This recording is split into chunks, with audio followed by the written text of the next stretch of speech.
Hello दोस्तों, हम आपके लिए लेकर आए हैं पाकिस्तानी मीडिया का एक और वीडियो। दोस्तों, पाकिस्तानी मीडिया ने आज खुले तौर पर यह मान लिया है कि पाकिस्तान के दोगले चेहरे की वजह से आज दुनिया का कोई भी मुल्क पाकिस्तान पर यकीन नहीं करता। दोस्तों, दूसरी तरफ चाइना ने भी पाकिस्तान के खिलाफ काफ़ी कड़ा रुख अपना रखा है। कुछ ही दिन पहले दासू डैम प्रोजेक्ट में काम करने वाले 9 चाइनीज़ इंजीनियर्स को दहशतगर्दों ने एक हमले के दौरान मार गिराया था, जिसे पाकिस्तान ने एक एक्सीडेंट करार देने की कोशिश की थी। इस वाक़े से चाइना पाकिस्तान से काफ़ी नाराज़ है और पाकिस्तान को चाइना ने एक डिमांड की है कि पाकिस्तान अपने national security adviser Moeed Yusuf को ओहदे से हटा दे। दोस्तों, मोईद यूसुफ एक अमेरिकन सिटीज़न है, इसलिए चाइना ने ये इल्ज़ाम लगाया है कि पाकिस्तानी NSA मोईद यूसुफ एक अमेरिकन एजेंट है। दोस्तों, ज़्यादा जानकारी के लिए इस वीडियो को आखिर तक देखें और प्लीज़ हमारे चैनल को सब्सक्राइब करना ना भूलें। हम फिर हाजिर होंगे एक और वीडियो के साथ। तब तक खुश रहें, खुश रखें। जय हिंद। मेरी और आपकी सोच से चीन का रिएक्शन कई गुना खौफनाक है। अब रह गई, आपको पता है दासू डैम पे हमले के बाद नुकसान कितना होगा और चीन की रिक्वायरमेंट क्या है, उन्होंने किस किस को कहा फारग करे। अनबिलीवेबल। हम कहते हैं चीन हमारा कोहमालिया से ज़्यादा मजबूत दोस्त है, पुराना है, लेकिन यार आप कर क्या रहे हो भाई। हुकूमत में और स्टेज शो में मौत के कुएं में बहुत फ़र्क होता है। जैसे जैसे अल्लाह ताला आपको जिम्मेदारियां देता है उसका एहसास करना चाहिए। मोईद यूसुफ पे वो आगे एतराज़ करते हैं, वो अमेरिका लॉबी का है, वो तो एक्सपोर्ट किया हुआ ग्रीन कार्ड होल्डर है, उसने वापस चले जाना है। आप उसको बैठा रहे हैं। मैक्सिमम आप IG कहते अभी तक की पेशरफ्त ये हुई है और उसमें वज़ीरे दाखिला बैठता या जिसका रेलिवेंट ही नहीं है, जिसका लिंक ही कोई नहीं है। पहले दिन ही आपने बगैर सोचे समझे कह दिया एक्सीडेंट हुआ। उस वक्त उनकी वेबसाइट पे उनका मीडिया कर चुका था ब्लास्ट है। डॉक्टर साहब, उसके साइड इफेक्ट जितना चाइनीज ने रिएक्ट किया है मैं आप टीवी पे नहीं कह सकते। सख्त हमारी मेरी भी सोच से ज्यादा बहुत बुरी तरह से मेरे साथ नहीं। बिल्कुल सही कह रहे हैं। मैं इसी बात को मैं आपकी दोनों बातों को आगे बढ़ाता हूं।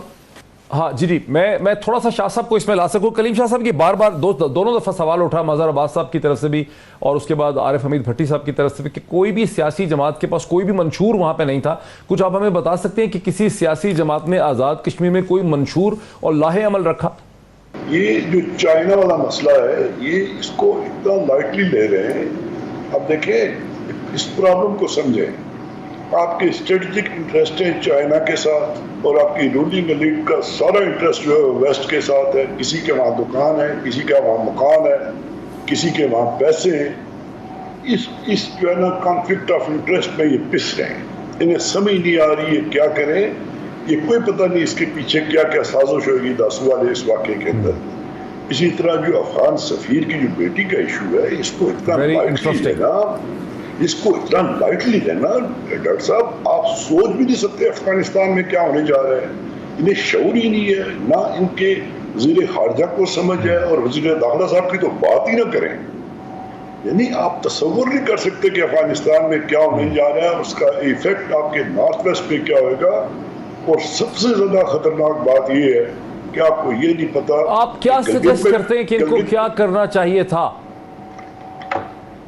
अब इन्होंने ये पैनिक में आ गए, इन्होंने तहकीक की, एक्सप्लेनेशन देने की कोशिश की कि उनका अगवा नहीं हुआ है, लेकिन इनको आप क्या कहते हैं कि इनको क्या करना चाहिए था? ये तो घबरा गए ना, घबरा के इन्होंने ये रद्द अमल किया है। एक देखें, चाइनीज के साथ हमारे इंटरेस्ट इतने ज्यादा हैं कि हमारा सारा मुस्तकबिल उनके साथ वाबस्ता हो गया है। इत्तफाक है, रीजन के हालात ऐसे हो गए। इन्हें चाहिए था कि जो ही ये वाकया हुआ तो ये चाइनीज को ये इनवाइट करते कि आप आए और इन्वेस्टिगेशन में हमारी हेल्प करें, आप इन्वेस्टिगेशन को लीड करें, ताकि उनके दिल में कोई डाउट न रहे हमारे बारे में कि हम कहीं फाउल प्ले कर रहे हैं या डबल गेम कर रहे हैं। लेकिन हमारे ऊपर दुनिया में एक ब्रॉड ट्रस्ट डेफिसिट है, हमें इस बात को मानना चाहिए। हमारा माजी ऐसा रहा है कि हमने डबल गेमें की है और हमने अच्छा नहीं किया और दुनिया में हमारा तासुर अच्छा नहीं है। इस बात को एक्सेप्ट कर लेने में कोई हर्ज नहीं है। इंसान कहीं से भी खुद को करेक्ट करके आगे बेहतरी की तरफ जा सकता है। चीनी इतने भरम क्यों हैं और उन्हें इतना गुस्सा क्यों है? क्योंकि वो ये समझते हैं कि जब दासू में दहशतगर्दी का हमला हुआ उसे पाकिस्तानी हुकूमत ने सप्रेस करके उसे एक एक्सीडेंट बनाने की कोशिश की, अपने मेजर स्ट्रेटेजिक पार्टनर को मिस इन्फॉर्म किया, उसको कि कैसे यहाँ पर एक स्प्लिट इंटरेस्ट है लोगों के बरतानिया अमेरिका की तरफ, और जबकि स्ट्रेटेजिक पार्टनरशिप जो है वो चीन के साथ है। अगर यही हमला अमरीकियों पे हुआ होता इस किस्म का तो फौरी तौर पे FBI की टीम को बुला लिया गया होता यहाँ पे। तो ये एक्शन उनका है जो समझ आ रही है। मज़हर अब्बास साहब क्या करना चाहिए था? आप रिफ्लेक्टिंग बैक कहते हैं हाइंडसाइट 2020 है, हमें फौरी तौर पे एक तो चीन को एक्यूरेट बताना चाहिए था कि हमें लग रहा है कि दहशतगर्दी का हमला हुआ है, आप अपनी इन्वेस्टिगेटिव टीम भेजें, हमें अंदाज़ा भी है कि दहशतगर्दी कौन करवा रहा है। हमने उस अपॉर्चुनिटी को भी मिस किया बिकॉज हमने उसको मिस हैंडल किया, उल्टा कहना शुरू कर दिया कि एक्सीडेंट लग रहा है, एक बस की दूसरी बस को टक्कर लग गई। ये हमने मिस मैनेज किया बहुत बुरी तरह से। देखिए डॉक्टर साहब, इवन अदरवाइज भी जब भी कोई इस तरह का बड़ा इंसिडेंट होता है तो उसमें बहुत एहतियात से जो है सिलेक्शन ऑफ वर्ड्स बहुत इंपॉर्टेंट होते हैं। एक होता है इंसिडेंट हुआ, एक होता है एक्सीडेंट हुआ।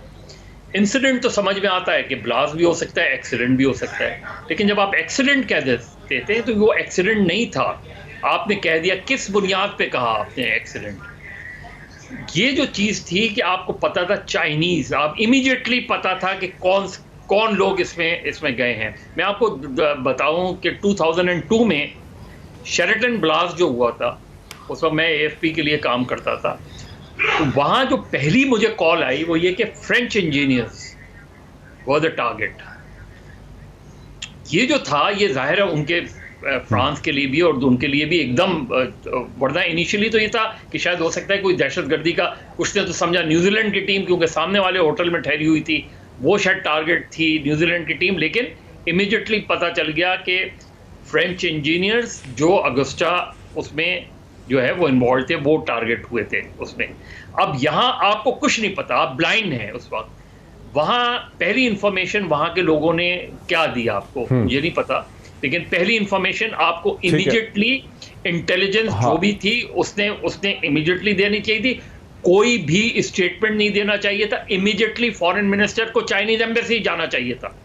सही। मैं क्विकली बस शाह साहब का भी लूं कि वक्त मेरा खत्म हो गया। मजर सही बात आपकी समझ आ गई। शाह साहब के क्विक कमेंट, चंद सेकंड है मेरे पास, क्विक कमेंट, बहुत जल्दी से कमेंट कर दीजिए, छोटा सा, फिर मैं खत्म करूं। डॉक्टर साहब, मैंने पहले भी अर्ज किया आपसे कि चाइना के साथ जो है हमारा सारा मुस्तकबिल जुड़ा हुआ है। ये चाइना को जिस दिन धोखा देने की कोशिश करेंगे ये चाइना से मार खाएंगे। ये मेरी बात याद रखिएगा, हम बर्बाद होकर रह जाएंगे, इतना आगे जाके हम वापस नहीं आ सकते।